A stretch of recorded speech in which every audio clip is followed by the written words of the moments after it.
Hello, I hope you're doing well today. My name is Ian Green, and I'm the musician that is also with the company Music by Ian Green. I'm also a music teacher, and I love creating videos.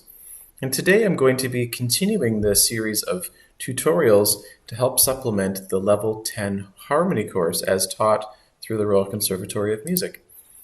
Right now we're going to continue with the next part of our series on the fundamentals of harmony to support Unit 1. Now you'll see here in the previous video we spoke on functional chord symbols and root quality chord symbols.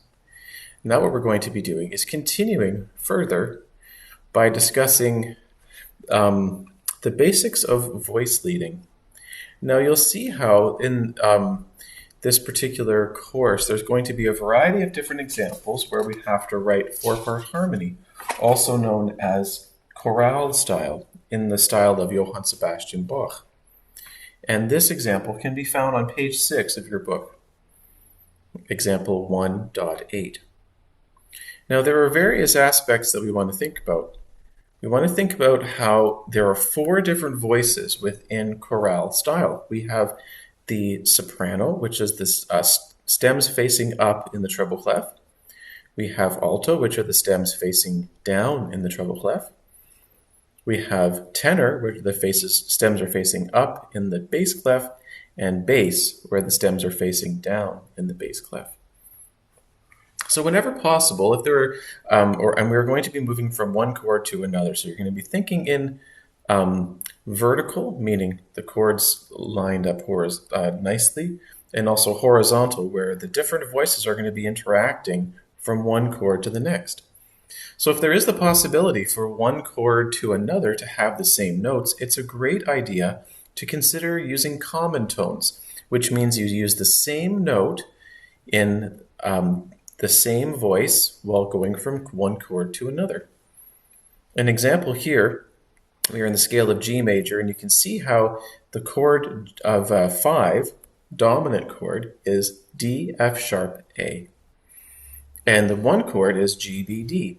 So D is the same note, a common tone between the two chords. So what is a good idea to do, as written in this case, is to use the same note in the same voice. So in other words, the alto voice is using a D here. So you don't have to worry, as I say to my students, you don't have to worry about that note, because if it's the same note, putting it in the same voice, we've already handled clear voice leading by using a common tone. As well, you want to think about using parallel motion sometimes, but more often you'll want to use contrary motion as well. This means that one voice goes in the opposite direction of other voices. As you can see in example D of this part of the book, there are parallel intervals occurring here. There are octaves in the bass and tenor. There are fifths between the tenor and soprano in both chords, and there are also fifths between the bass and soprano in both chords. So these are what we call parallel intervals. You want to try to avoid, as best as possible, parallel fifths and octaves, sometimes parallel unisons as well. And in this case, where we have 2 chords in this particular key of G major, where the chords are not containing any notes that are the same. The 4 chord, or also known as C-E-G, C major, and the 5 chord, D, F sharp, A, are right beside each other, but there are no notes that are the same. So if possible, when writing in a 4-part harmony, you want to try to use contrary motion, sometimes within various voices, to help so that there are no parallel movements between the different voices, and therefore the possibility for parallel intervals. It's a fairly important detail.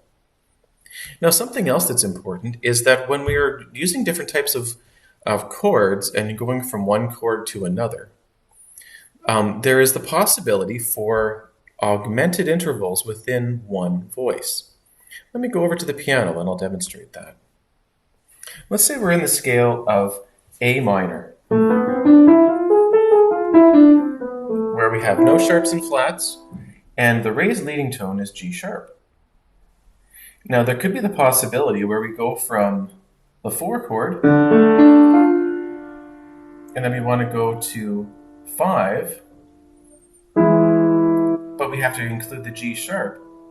You want to make sure that if you can, you want to avoid using an augmented second or an augmented interval in the same voice, meaning if I were to put an F in the soprano and then go to a G sharp in the soprano, there's an augmented second, which is awkward to sing. As well, in this particular example, there are also parallel octaves and parallel fifths. So there are a lot of errors within that chord progression.